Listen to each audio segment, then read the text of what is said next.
মালয়েশিয়াতে এবার ভয়াবহ বন্যা হয়েছে। এত বন্যা হয়েছে যে লোহার ব্রিজের যে পাত, সে পাত পর্যন্ত উল্টায় ফেলেছে বন্যার পানিতে। এই ব্রিজ পার হয়ে আমাদের মসজিদে যেতে হয়। তো মসজিদে যাওয়ার জন্য অনেক সমস্যা হয়, গাছের গুড়ির কারণে পারাপার হওয়া যায় না। তখনই আমরা সিদ্ধান্ত নিলাম পারাপার হওয়ার জন্য আমাদের এই গাছের গুড়িগুলো পরিষ্কার করতে হবে, গাছগুলো। তো যেই না কথা সেই না কাজ, আমরা কাজ শুরু করে দিলাম। আমাদের সাথে কিছু মালায়ু ভাইয়েরাও ছিল। এই গাছের গুড়িটা উঠাতে গিয়ে খুবই কষ্ট হচ্ছিল। কি আর করার, সৃষ্টিকর্তার সান্নিধ্য লাভের জন্য এতটুকু কষ্ট তো করতেই পারি। কষ্ট সার্থক হয়েছে। মালয়েশিয়াতে এবার অনেক বেশি বন্যা হয়েছে। এই বন্যার কারণে আমাদের কাজকর্মের অবস্থাও নাজেহাল। তবে কাজ করতে বেশ ভালোই লাগছিল সৃষ্টিকর্তার সান্নিধ্য লাভের জন্য। এই ভাই দেখি টিকটক সেলিব্রিটি লাইভ করছে। বন্যার পানির স্রোত দেখতে বেশ ভালোই লাগছিল। ব্রিজের এই মাথায় দেখি আস্ত গাছগুলো পড়ে আছে। এই ভাই একা একা চেষ্টা করতেছে কিন্তু পারলো না। গাছের ডালগুলো দা দিয়ে কেটে কেটে সবাই মিলে সরিয়ে দিলাম। আলহামদুলিল্লাহ, এখন আর যাতায়াত করতে আমাদের সমস্যা হবে না। সবাই মিলে কাজ শেষ করার পর খুবই ভালো লাগছিল।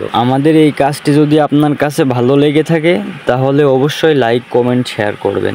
ইয়া রাহিমু রহমান, ইয়া কারিমু মেহেরবান, ইয়া রাহিমু রহমান, ইয়া কারিমু মেহেরবান।